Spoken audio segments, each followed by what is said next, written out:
Good evening, guys, and welcome to Storyteller's Corner for Wednesday, the 8th of July. And welcome. Thank you for joining me. Now we're back off to the little village of Willowmere, which is that way. Topsy Tickle was that way, but now Willowmere is to the west, I think. South. I don't know. I don't know. That's north, so that must be south, I should think. Anyway, guys, this is chapter 7 in The Clockmaker's Secret, and it is called The Listener's Journal. If you remember, Clara was elected the listener, and they give her a brand new journal to record all her notes. So let's see how she's getting on. For several moments after the heart of Willowmere settled, no one in the hidden chamber could quite remember how to speak. The clocks were ticking, all of them, not in perfect unison. Each kept its own peculiar rhythm, some brisk and cheerful, some slow and stately, but together they filled the room with a living sound, warm and steady as rain against cottage windows. Above all, through stone and timber and tower, the church clock had begun keeping proper time again. Somewhere below, faint and delighted voices rose from the square. Willowmere had heard the clock strike 7, and Willowmere knew something had changed. And in the golden lit chamber beneath the tower, Clarabel stood in front of the open wooden box with tears on her cheeks, a silver key in one hand and a slim blue ribbon resting across her palm like a promise she was not quite sure how to hold. Arthur naturally was the first to recover. "Well," he said, clearing his throat with an effort at composure that fooled nobody. "That was deeply emotional and extremely satisfying at the same time." Thomas laughed, though in his own eyes were suspiciously bright. "You're crying." "I am not." "You are." "It's clock dust." "Of course it is. Very fine clock dust, highly moving." Molly looked scandalised. "You can't cry over clocks." Arthur turned to her with dignity. "You can if they contain generations of memory, a magical child, and a ceremonial acceptance of village responsibilities." Pip considered this. "That does sound like a lot." "It is," Arthur says. "Thank you." Clara laughed through the remains of her tears and pressed an hand to her mouth, as though trying to hold herself together by sheer politeness. "Oh dear," she murmured. Beatrice stepped forward and wrapped her in a warm, fine embrace. "My dear girl," she said softly, "you may as well cry properly. There's no dignity to be salvaged now." That only made Clara laugh a little harder, which made it impossible not to cry a little more. Thomas handed her the handkerchief Arthur had already produced and said with brotherly practicality, "There, breathe, then tell us what's in the journal." Clara took the handkerchief, gave Thomas a watery glare for rushing in, and finally looked down at the contents of the box again. The leather-bound book was small enough to fit comfortably in both hands. It had been worn smooth by time, though lovingly cared for. The blue ribbon inside the box was not ordinary ribbon at all, but a narrow sash, embroidered at the ends with a tiny silver willow leaves. The silver key lay beside it, old and elegant, its handle shaped like a lantern. "What is the key for?" Molly whispered. "I imagine," said Arthur, "that if Willowmere has any respect for tradition, it's opened something mysterious and probably something important." "That narrows it down considerably," Edmund murmured. Arthur looked at him. "Thank you." Clara reached for her journal. The moment her fingers touched the cover, the golden light at their heart's centre gave a soft pulse, as though acknowledging the motion. Then, with everyone crowding respectfully, and in Molly's case not at all respectable, but with immense enthusiasm, Clara opened a book. The first page bore a single sentence in graceful gold ink. Clara's expression softened at once. She turned the page. The next was filled with neat handwriting in several different hands, and at the top of the page was written, "The Listener's Journal of Willowmere, begun by Grace Holloway in the winter of 1884, continued by Henry Holloway and by those who come after." "Oh," Beatrice whispered, pressing her hand to her mouth. Clara looked up. Your father wrote in it. Beatrice nodded, unable to speak for a moment. Arthur leaned in. Read. Clara gave him a look. Please, he corrected. So Clara read aloud. From the Journal of Grace Holloway. The village is frightened, though everyone tries to pretend otherwise for the children. Mrs. Pennington burned the porridge because she was worrying about her sister. Mrs. Carter had not smiled in 3 days. The vicar had prayed himself hoarse and needs soup. Father Ashcombe said clocks help people trust that morning still comes, but I think kindness does the same thing. Today I sat with little Anna Price while her mother slept. Anna said she was afraid of everyone would forget how to laugh if winter lasted forever. I told her winter never lasts forever. She said perhaps not, but fear sometimes does, and I think she may be the cleverest child in Willowmere. If I am to be useful, I must remember not only who is ill, but who is lonely, and those are not always the same people. Silence followed. Not awkward silence, a full one. The kind that arrives when words have landed somewhere tender. Good heavens, Arthur said quietly, she really was wiser than the rest of us. Beatrice wiped her eyes. That sounds exactly like her, according to her father. Clara turned another page. This one was Henry Holloway's. From the Journal of Henry Holloway. There is a boy in a village school called Edwin Marsh, who has not spoken above a whisper since his brother left for the Navy.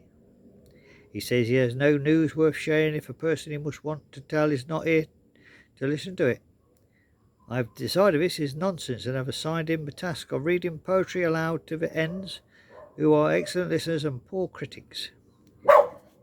Mrs. Briggs claimed I should not encourage eccentric teaching methods. Mrs. Briggs is wrong. Edwin now reads Tennyson to 6 chickens every Thursday and has regained both his voice and his appetite. Being the listener is not, I think, about solving everyone's sorrow. Most sorrows are insoluble, while one is standing in them may become less frightening when another person is willing to stand there too. Pip made a strangled noise of delight. He made a boy read poetry to chickens. Thomas grinned. I like him. Arthur looked offended. I've been saying for years that poetry respond well to literature. You have never said that once, Lily says. I thought about it with great conviction, though. Clara smiled and turned more pages. The journal was full of moments like that. Not villages' disasters or great grand ceremonies, but small acts of noticing. Notes on who needed extra coal in the winter, which child had begun limping after a fall but insisted they were perfectly fine, which widower pretended to dislike company but secretly kept 2 cups of sets of tea in case someone visited, which sisters had not spoken since harvest because of a misunderstanding involving a goose and a missing pie dish. Each entry had tenderness and humour in equal measures. Each one was proof that the heart of Willowmere had never asked its listeners to be extraordinary, only attentive, only faithful, and only kind. As Clara read, the villagers around seemed to fade a little, not because she had forgot they were there, but because the pages were drawing her into a conversation that had not been going on for generations. Grace and Henry, and perhaps others, though she had not yet reached them. People who had carried Willowmere their quiet way, not by ruling it or rescuing it, but by refusing to let anyone disappear inside it unnoticed. At last she turned to a page near the middle of the journal where a folded note had been tucked away between entries. It was written in Henry Holloway's hand. On the front were the words, "For the next listener, on the evening you say yes." Clara hesitated. "Read it," Beatrice said softly. So she did. In this page she found that then Willowmere had chosen well. She may be feeling several things at once, among them confusion, affection, terror, and the suspicion that there may be some administrative mistake. This is normal. Arthur snorted. I like it more by the minute.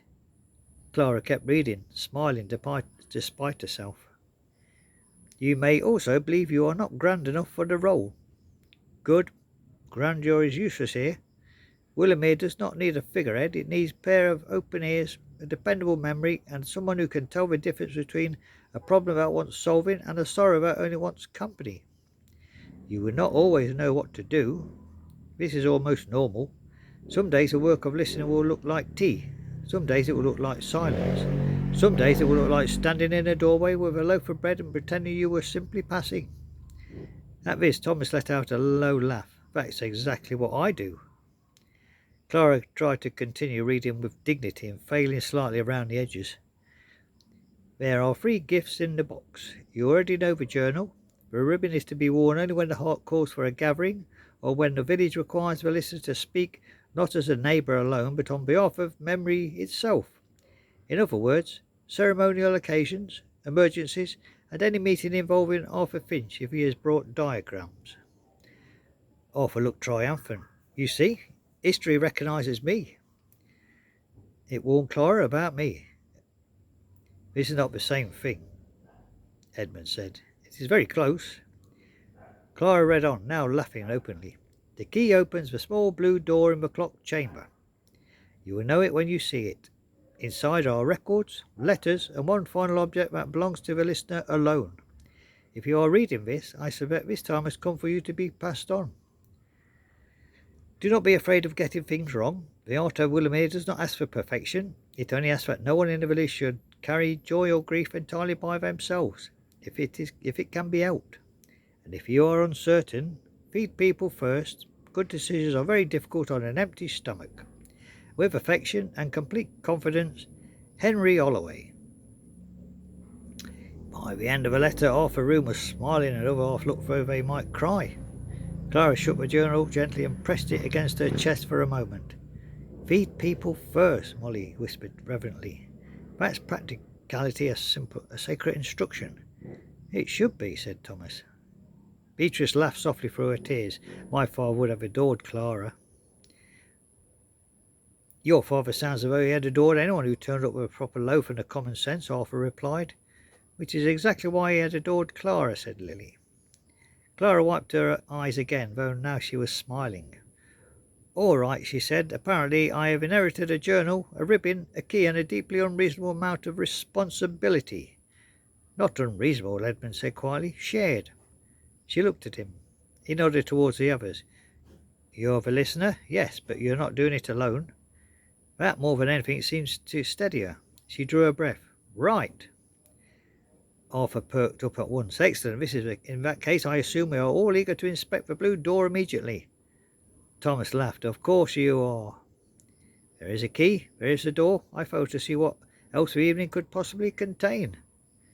Molly bounced. I want to see it too. You will, Clara said, if you promise not to touch anything until we know what it is. Molly looked solemn. I promise to touch nothing recklessly. That is not a proper promise. It's the best one available. Pip nodded. It's a premium version. Arthur, who clearly considered this perfectly valid contract, was already searching the chamber walls for anything blue. There, he said a moment later, pointing to a narrow panel almost hidden behind one of the taller clocks. Now that the heart was glowing properly, they could see it all. A small wooden door set in the stone, painted a faded midnight blue and carved with a willow branch. It had now been nearly visible. It had nearly been invisible in the dimness before. Clara approached slowly, the silver key inside her hand. For some reason, this felt different from the earlier discoveries. The letters, the clues, and the bells had belonged to the village. This, whatever, lay beyond the little blue door for more personal, a private inheritance. A trust passed from one listener to the next. Beatrice came to stand beside her. You don't have to open it tonight if you'd rather wait. Clara considered that, then she shook her head. If Henry left something there for the next listener, I think he meant it to be found. Arthur gave a tiny approving hum. The key slid into the lock as though it had never been anywhere else. There was a soft click. The blue door opened inward. Inside was another room, but a narrow cupboard lined with shelves. On the top shelf sat several carefully labelled boxes of letters and records. Beneath them were ledgers, tied bundles of ribbon, and small notebooks dating back decades. On the middle shelf stood a little painted tin full of sealing wax, a pair of spectacles, and what looked like a packet of dried lavender. But it was the bottom shelf that drew everyone's eyes and attention. There, resting alone on a square of a folded blue cloth, was a tiny silver lantern. It was no bigger than Clara's palm, delicately made, with a loop at the top for hanging and a little glass panel etched with willow leaves. Beside it lay a final note. Clara picked it up. The handwriting was Grace's. For the listener who comes after, this lantern is to be lit whenever someone feels they have nowhere to bring their sorrow. Put it in the bakery window, or the school, or the church, or wherever people know to look for comfort. If a lantern is burning, it means the listener is ready to hear what has been too heavy to carry alone. Do not leave it lit all the time, or people will stop noticing it. Let it mean something, let it be an invitation. And if no one comes, then that's all right too. Sometimes people only need to know the light was there for them if they wanted it. Grace. No one spoke for several seconds. Then Beatrice pressed her fingers to her lips. Oh, Grace. Clara lifted the little lantern very carefully, as if it was made not of silver, but of something more fragile. Trust, perhaps, or hope. It's beautiful, Lily whispered. It's practical, Arthur said, sounding impressed. Which is the best sort of beautiful? Thomas looked at Clara. Where will you put it? Clara turned the lantern slowly in her hand, watching the art's golden light flicker through its tiny panes. The answer came almost at once. In the bakery window, she says. Molly grinned. I knew you'd say that. Well, it makes sense. People pass the bakery all the time, and if someone doesn't want to come inside at once, they can see the lantern and know. She trailed off. Know what? Pip asked. Clara looked at him. But there's a place to bring things. Not problems to solve, not appearances to keep, just things. Worry, loneliness, grief, fear, joy too large, too old, alone. Things. Pip nodded as though that made a perfect sense. Arthur was still studying the cupboard. Clara, he said slowly, I realise this is perhaps not the most important part of the evening, but there appears to be a ledger here labelled Village Disputes and Resolves and Unresolved, 1912 to 1948. And I feel strongly that it contains marvellous gossip. Thomas stared at him. You cannot say marvellous gossip in an hidden archive and expect us not to be alarmed. I'm not suggesting we read it now. You're suggesting it very loudly. Arthur shut the cupboard before temptation could overcome him. Fine, another evening then. Under supervision, Clara says. Cruel woman. You'll survive, probably. The chamber felt lighter after that. Not because the responsibility before Clara had grown smaller, it had not, but because it no longer felt like a mystery with no shape. The journal, the ribbon, the key, the lantern, each one was a piece of the same answer. Listen, notice, remember, and make room. And when in doubt, feed people. At last they climbed the tower stairs and stepped out into the night. The square below was most empty now. Where a few villagers still lingered beneath the churchyard gates, open for news. When they saw Clara carrying the little silver lantern and the leather journal, a murmur passed through them. Mrs. Pennington put her hand dramatically to her chest. Oh, good. She brought back some official-looking objects. Never say that as though it's comforting, said Mrs. Higgins. Clara laughed, and with a steadier heart than she'd had half an hour earlier, told them enough to satisfy their curiosity without revealing more private parts of the listener's cupboard. By the time they reached the bakery, night had fully settled over Willoughby. Thomas lit the lamp inside while Lily drew the curtains halfway back. Arthur insisted on testing the church clock from 3 separate positions in the square for consistency, which was his way of being useful while pretending not to fuss. Clara set the little silver lantern in the bakery window. For now she did not light it, not because she doubted it, but because it wanted the first time to matter. The little lantern caught the glow from the bakery lamps and shone softly against the glass waiting. When at last everyone had gone home and the village had quieted, Clara remained in the bakery alone for a while. She made herself a cup of tea, took the listener's journal to a small table by the window and opened to a fresh blank page near the back. For a long moment she simply stared at it. Then she dipped her pen and wrote, "From the journal of Clara Bell.